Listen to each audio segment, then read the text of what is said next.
اللہ تعالیٰ اپنی بارگاہ میں قبول فرمائے۔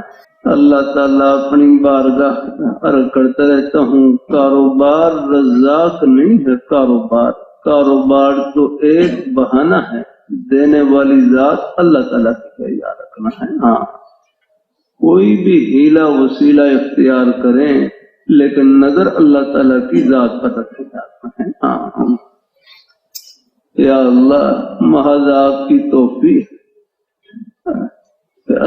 اللہ تعالیٰ کی توفیق سے عرض کرتا رہتا ہوں، اللہ تعالیٰ اپنی مہربانی فرمائے۔ دنیا میں جتنے بھی جائز کام ہیں، دنیا میں جتنے بھی جائز کام ہیں، یہ دیکھنے میں کام ہیں لیکن حقیقت میں اللہ نے ان میں اپنے بندوں کی کوئی نہ کوئی خدمت لگا رکھی ہے۔ آپ دیکھتے ہیں دنیا میں دیکھنے میں جتنے بھی جائز کام ہیں لیکن حقیقت میں اللہ نے ان میں اپنے بندوں کی کوئی نہ کوئی خدمت لگا رکھی ہے، کوئی نہ کوئی ڈیوٹی لگا رکھی ہے، کسی نہ کسی ضرورت کو پورا کرنے کے لیے خدمت لگا رکھی ہے۔ بس اللہ نے یہ خدمتیں تقسیم کر دی، ان کے جذبات دلوں میں اللہ تعالیٰ نے تقسیم کر رکھے ہیں۔ اللہ تعالیٰ اپنی بارگاہ میں قبول فرمائے۔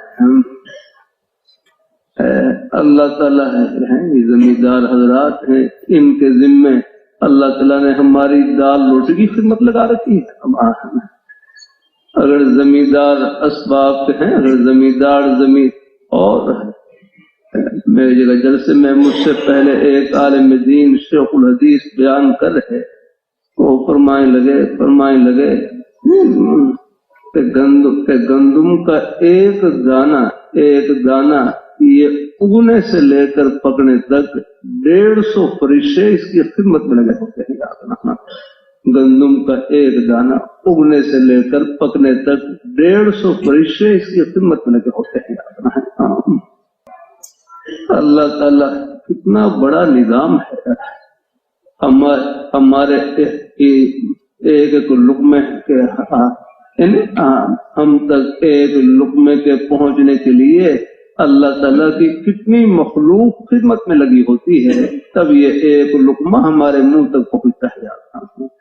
پھر کیوں نہ ہم ہر لقمے سے پہلے، کم از کم کھانے سے پہلے اللہ تعالیٰ کا نام لیں اور بسم اللہ پڑھیں۔ بسم اللہ الرحمن الرحیم یاد رہے۔